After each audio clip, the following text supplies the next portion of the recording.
Hot water therapy अगर आप लेते हैं तो उससे यूरिया क्रिएटिनिन तो कम ही होगा और सोडियम पोटेशियम जो इलेक्ट्रोलाइट्स होते हैं वो भी बैलेंस होगा। ठीक है। और किसी को स्वेलिंग है तो भी उसमें काम करता है। स्वेलिंग जैसे कभी अगर लंबे समय में आपने सफ़र किया हो या सडन किसी कारण से चोट लगी हो, स्वेलिंग आ जाती है, तो घर में नहीं होता कि आप गर्म पानी से थोड़ा सेकाइए या पट्टी बांध दीजिए तो हो जाएगा, तो उससे आराम मिलेगा, स्वेलिंग कम हो जाएगी, पेन तो कम होता ही है।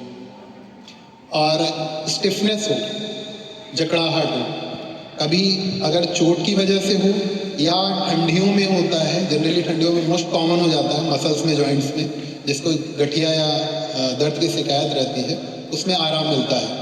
ठीक है। अगर सिकाई करते हैं तो उससे स्टिफनेस जो जकड़ाहट है मसल्स की और हड्डियों की, उसमें आराम मिलता है। ये परमानेंट सॉल्यूशन ऐसे नहीं है, लेकिन आपको सडन अगर ऐसे कभी दिक्कत हो गई कि अब जैसे कोई लीवर या किडनी का पेशेंट है, तो अगर पैरों में सूजन लंबे समय से बहुत बनी हुई है, तो आप ये नहीं कर सकते कि नहीं सिर्फ वो थेरेपी करें। उसका तो कॉज जानना जरूरी है कि क्यों हो रहा है, प्रोटीन कम हो रहा है या लीवर अच्छे से काम नहीं कर रहा है, किडनी अच्छे से काम नहीं, उसका प्रॉपर गाइडेंस में, डॉक्टर के गाइडेंस में होना है।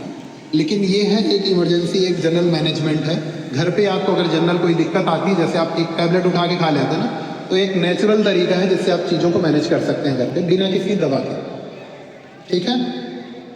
किसमें कराते हैं, जो जिन लोगों का होता है हाथ उठाइए। आप लोगों को पता है किस किस कंडीशन में करा सकते हैं? अभी हमने बताया था,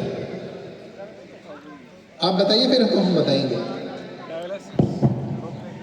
डायलिसिस रोकने के लिए एक तो बीपी बढ़ा रहता है, तो जिसका बीपी बढ़ा रहेगा उनको कराएंगे, उससे बीपी कंट्रोल होता है।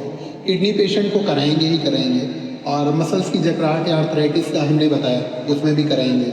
और किसी का वेट बहुत ज़्यादा है, उस केस में भी हॉट वाटर इमर्शन देते हैं। ठीक है।